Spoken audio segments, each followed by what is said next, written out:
નમસ્કાર મિત્રો, કેમ છો બધા?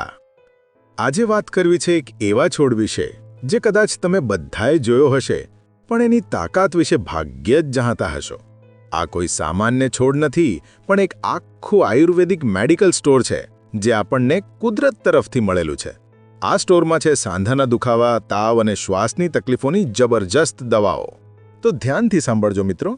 આજે આપણે આ ત્રણેય બીમારીઓનો ઈલાજ કેવી રીતે કરવો તે શીખી જ લઈએ. પહેલાં આપણે આ છોડને ઓળખી લઈએ, કારણ કે જો સાચી ઓળખ નહીં હોય તો મોટી ભૂલ થવાની શક્યતા છે. નગોડનું બોટનિકલ નામ છે વાઇટેક્સ નેગુન્ડો.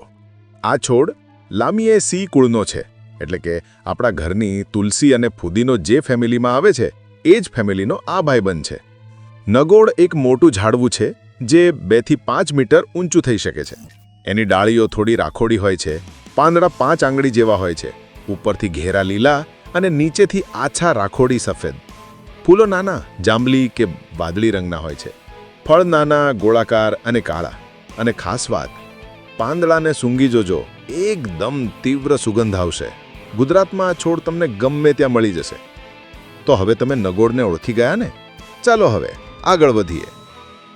આ નગોડ તો જાણે કુદરતનું વરદાન છે. આપણા વડીલો વર્ષોથી આનો ઉપયોગ કરતા આવ્યા છે. ચાલો જાણીએ કે કઈ બીમારીમાં આનો ઉપયોગ કેવી રીતે કરવો. હવે મુદ્દાની વાત પર આવીએ, ઔષધિ ઉપયોગો. તો ધ્યાનથી સાંભળજો. 1. સાંધાના દુખાવા અને સોજા માટે કેવી રીતે કરવું? નગોડના પાંદડાને ગરમ કરો, કપડામાં બાંધો અને દુખાવાની જગ્યાએ શેક કરો. આને આયુર્વેદમાં વેદના સ્થાપક કહેવાય છે.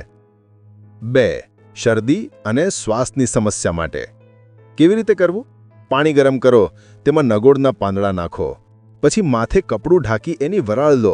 આનાથી છાતીમાં જમા થયેલો કફ બહાર નીકળી જશે. 3. માથાના દુખાવા માટે કેવી રીતે કરવું? નગોડના પાંદડાની પેસ્ટ બનાવી કપાળ પર લગાવો. એની સુગંધ અને ઠંડક તરત રાહત આપશે. 4. મચ્છર ભગાડવા માટે કેવી રીતે કરવું?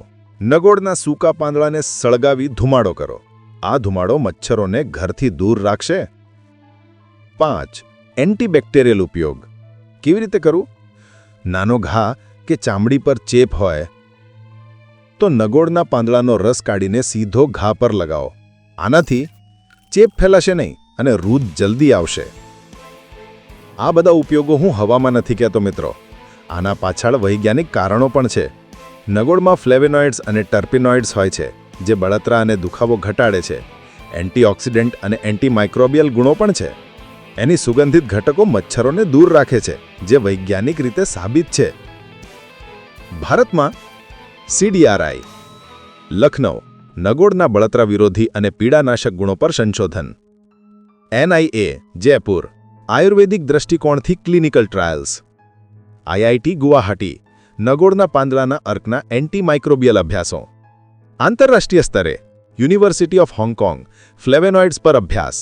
US અને યુરોપિયન યુનિવર્સિટીઓ નગોડના એન્ટીઓક્સિડન્ટ, એન્ટી ઇન્ફ્લેમેટરી અને કેન્સર વિરોધી ગુણો પર પ્રકાશનો. તો સ્પષ્ટ છે કે નગોડ માત્ર પરંપરાગત ઔષધિ નથી, પણ આધુનિક ચિકિત્સામાં પણ એની સંભાવનાઓ છે. બોલો, હવે આના જેટલા પણ વખાણ કરું તેટલા ઓછા જ ને?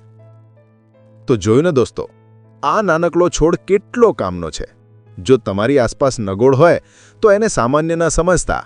એ એક પ્રાકૃતિક દવા છે. હા, પણ યાદ રાખજો, કોઈ પણ ગંભીર બીમારી માટે હંમેશા ડૉક્ટરની સલાહ લેવી જરૂરી છે. મિત્રો, હવે ભાઈઓ બહેનો, જો આ નગોડનો વિડીયો ગમ્યો હોય ને તો એક લાઇક આપી તમારો આશીર્વાદ આપજો. શેર કરી ઘરવાળા, ગામવાળા સુધી વાત પહોંચાડજો. અને હા, ચેનલને સબસ્ક્રાઇબ કરી અમારી સાથે જોડાઈ જજો, જેથી આવતા નવા વિડીયો તમારાથી છૂટી ના જાય. ચાલો, ફરી એક નવી ઔષધીય વાત સાથે ટૂંક સમયમાં મળીશું. ત્યાં સુધી સ્વસ્થ રહો, ખુશ રહો. ધન્યવાદ.